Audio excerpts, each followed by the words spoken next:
Anybody here a Trump fan? That's the question a teacher asked my 10-year-old nephew's class. And from my understanding, she's a liberal teacher, and she asked it sarcastically, thinking, well, ain't nobody gonna raise their hand. These 10-year-olds don't know anything. Well, my nephew raised his hand. Oh, that pissed her off. She wasn't happy. She said, why are you a Trump fan? He said, it's easy. My daddy's a Republican, my mama's a Republican, so I'm a Republican. Therefore, I'm a Trump fan. Good answer in my opinion, but she doesn't like it. She gets mad. She said, well, what if your daddy was a moron and your mama was a idiot? What would that make you? He thought about it for a second. He said, well, you know what? I guess that would have made me a Democrat, wouldn't it? Just like you. She was not happy with that answer. But, Uncle Doug's proud of him. What would you have said, or what would your kid have said? Now that's hilarious. That is hilarious. I guess that would have made me a Democrat, huh? Oh man, oh my goodness. Wow. That teacher's lucky. I was nowhere around because talk about falling out laughing. Man, I tell you, if I heard a kid say that, especially to somebody that I know is like a raving liberal, oh man, I'm losing it. You ever cried so hard? You ever laughed so hard you started crying? That would be me in that moment, bro. That would be me. I would be laughing so hard, man. That is hilarious. Absolutely hilarious. But of course, we got some more deportation clips. But before we get into it, I found this clip. I thought it was quite interesting. A compare and contrast little clip of Biden's border versus Uncle Trump's.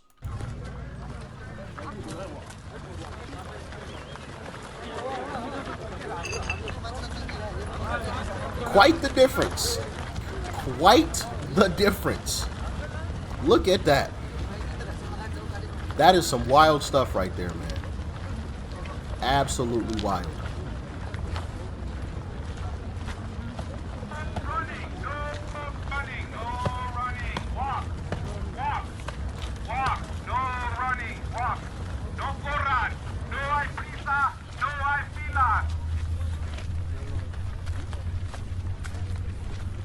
The sound of a secure border, courtesy of the One Big Beautiful Bill.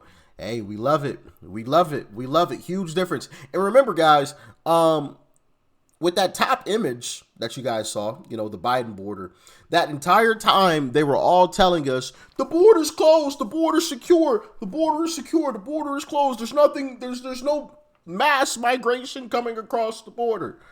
Meanwhile, we're all watching clips like what you just saw there. Absolutely crazy. Absolutely crazy. I don't understand how anybody can still vote for that party, but, of course, people still do. People still do, unfortunately. The Mexican consulate in Phoenix is warning the Mexican community that the Pinal County Sheriff's Office is working with ICE. The consulate posted the warning on Facebook, writing that it's been tipped off that deputies are working with ICE agents in Queen Creek and Santan Valley. They recommend people keep a valid ID with them at all times, avoid traveling to those areas unless absolutely necessary. And the consulate also listed its phone numbers for anyone who needs help. Bro, you know how desperate the Democrat Party is when they're doing stuff. Oh, well, we got to tip the people off. The ICE is coming. ICE is coming. We got to tip the people off. You know for a fact if Kamala won, they were going to make sure that all of these illegals became legal citizens and they were allowed to vote in elections legally. 100%. I have zero doubt in my mind that was the ultimate plan.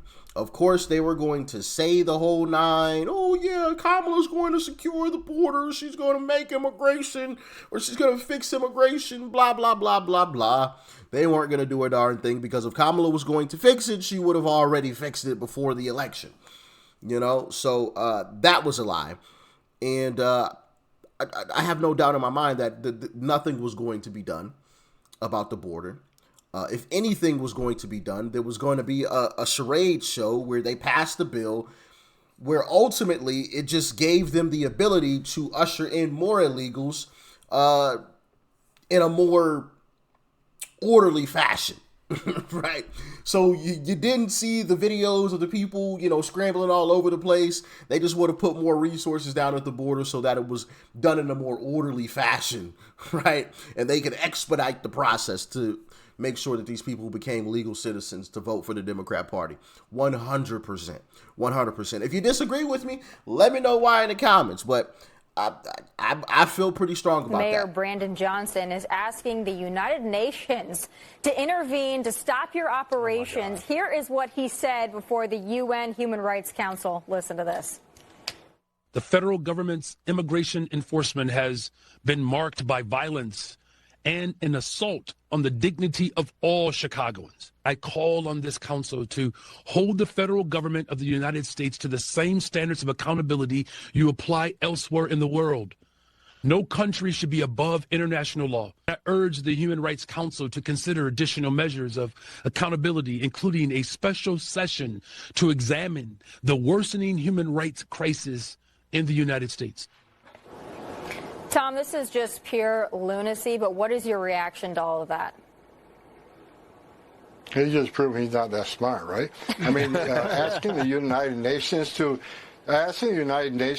talk, interfere with ICE enforcing U.S. law, it's like asking an arsonist how to stop a fire. Because the UN, remember, the IOM, the part of the UN, helped fund the mass migration during the Biden administration 4 years, spending millions upon millions of dollars helping that migration, international migration, come to the United States. So, the United Nations is not going to tell President Trump what to do. President Trump was put in office on the promise of making this country safe again, on the promise of having the historic deportation operation. That's exactly what America is getting. Every criminal alien ICE and Border Patrol takes off the street makes this country safer. We have the most secure border in the history of the nation right now because of leadership of President Trump, the men and women of the Border Patrol, and because ICE. What ICE is doing in the interior every day, they've sent a message across the globe.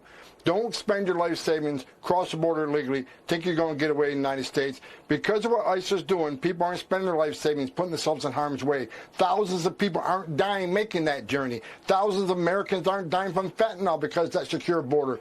But the actions of the interior, the ICE and Border Patrol, has a lot to do why we have the most secure border in the history of this nation today. And you're doing such a great job, Tom. Kevin. 100%. And the crazy part is Brandon Johnson is the mayor of one of the biggest cities in America, bro. They elected that guy. UN, please come and help us. They're deporting illegals. This isn't right. A mayor, bro. Like, he's not even a governor. He's, please come in, please. My goodness, man. The Democrat Party is an absolute joke. Absolute joke, man. But one thing that I love is that ICE is going far. And what I mean by far, I mean all the way to Hawaii. Check it out. ICE. According to a post on their Facebook page, Kauai County says a total of 44 people were arrested as a result of 6 federal search warrants that were executed at multiple homes and one business on the Garden Isle. Kauai County says among those arrested were 2 suspected associates of the foreign terrorist organization Tren de Aragua, based in Venezuela.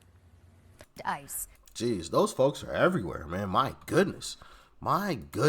Sheesh. Absolutely everywhere. And Joe Biden and Kamala Harris, the same people who campaigned on, we're going to fix immigration, we're going to close the border, we're going to secure the border. Yeah, they let these people in. Now I want to play this other clip where we were taken to the ringer. In December of 2021, the FBI installed a surveillance camera overlooking this building just off Lake Street in Minneapolis. At the time, it was Safari Restaurant, which overall took in $12 million in federal child meal payments through Feeding Our Future. Safari's former co-owner, Salim Saeed, is on trial alongside Amy Bach, the Feeding Our Future executive director. Safari claimed to feed 4,000 to 6,000 kids a day. Its invoices and meal counts shown to the jury alongside the video. An FBI agent testifying that an average of 40 people came and went during the 6 weeks it was surveilled. The FBI set up a total of 12 cameras at sites claiming to serve extraordinary numbers of meals. Another was at a deli in St. Paul, also registered by defendant Salim Saeed, which claimed 1,800 meals per day. The video shown to the jury showed an average of 23 people a day coming and going. The jury was shown dozens of invoices, meal counts, and emails seized from Feeding Our Future's headquarters in St. Anthony. Some showed links to websites that randomly generated names and ages to create rosters of children who were served meals. Many were signed or sent by Amy Bach, who's charged with wire fraud, along with bribery for the alleged kickbacks that she received. Her defense attorney tried to... Absolutely crazy stuff. Crazy stuff. Claimed 1,300. Or no, claimed 1,800 when there was literally only an average of 23. Getting government funding, which I would assume that they were pocketing, right? 23 to 8. Yeah, that is crazy. Crazy. The fact that they even did that, like, you would think somebody would be scared to, like, I don't know, to make your number jump up like that. You're actually serving 23 people on average. We'll say 50. We'll even double that number, right? You're actually serving only 50 people on average, but you're telling the federal government that you're serving almost 2,000 people on average, when in reality, you know there's only like 50. Like, it's not even close. Like, you're not even in a ballpark. Like, it'd be one thing if he was like, if in reality, you know, or it'd be one thing if in reality it was just 50, but he was telling the federal government like 150. You know, like, it's still a lie. You shouldn't do it, right? But you're at least...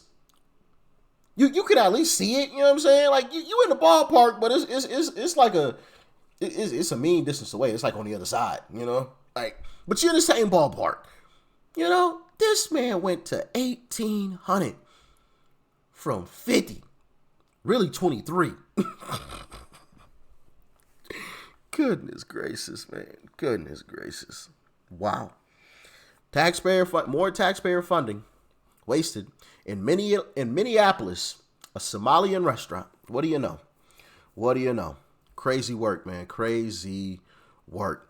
But that's all I got for y'all today. Little quick one. You know what I'm saying? Little quickie. All right, nothing wrong with that. But appreciate y'all tuning in as always. Thank you guys for all of the continued love and support. I greatly appreciate it. Make sure you guys hit that like button and subscribe if you're new.